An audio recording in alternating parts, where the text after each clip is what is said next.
አምስተኛው ምዕራፍ ወደ ጥንት ነገራችን እንመለስ። ጲላጦስም ይህ ነገር ሰምቶ እጅግ ፈራ። ወደ አውዱም አደባባይ ጌታችን ኢየሱስ አለው። ጌታችን ግን ምንም አልመለሰለትም። ጲላጦስን መልስ አትመልስልኝም? ላድንህ እንዲቻለኝ አታውቅምን? አለው። ጌታችን ኢየሱስ መልሶ ከሰማይ ስልጣን ካልተሰጠ በምንም በእኔ ላይ ስልጣን የለህም አለው። ነገር ግን ባስያዘኝ በይሁዳ ጽኑ ዕዳ አለበት።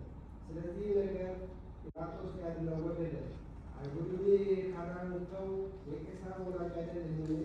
ንጉሥ ነኝ የሚል ሁሉ የቄሳር ወንጀለኛ ነውና አለው።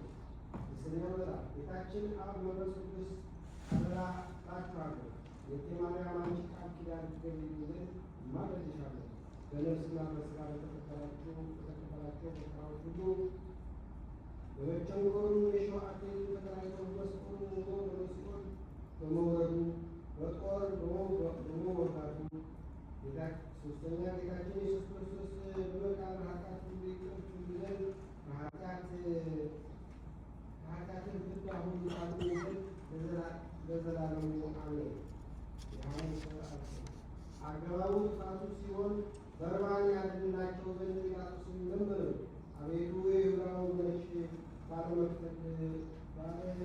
ባለመክፈል ጮኹብህ፣ ሁሉን አስጮኹብህ። በቃላቸው ስቀለው አሉ።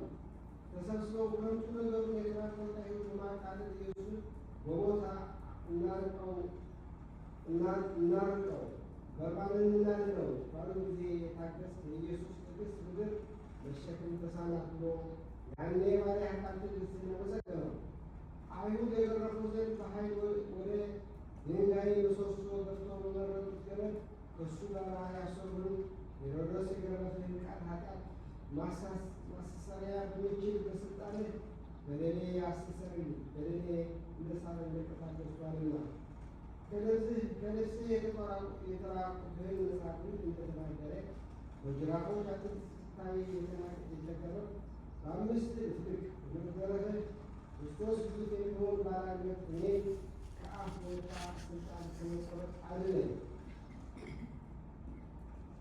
አምስቱ በሆኑ በመንግሥት ሥራዎች ይጫወቱ ዘንድ በንጉሥ ቤት ያገቡህን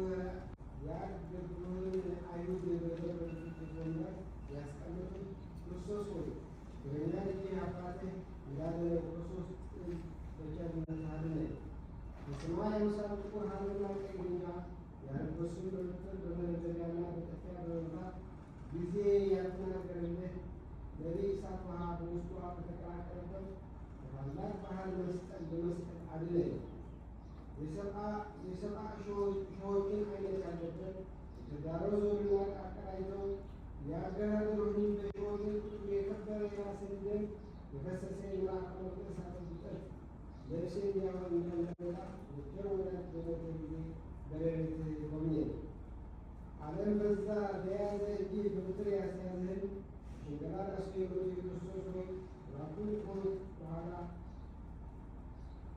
የሰማይ እንስሳ ሁኛለሁና ከረቂቅ ስልጣን የተነሳ ወዴት እሄዳለሁ? ከፊትስ ወዴት እሸሻለሁ?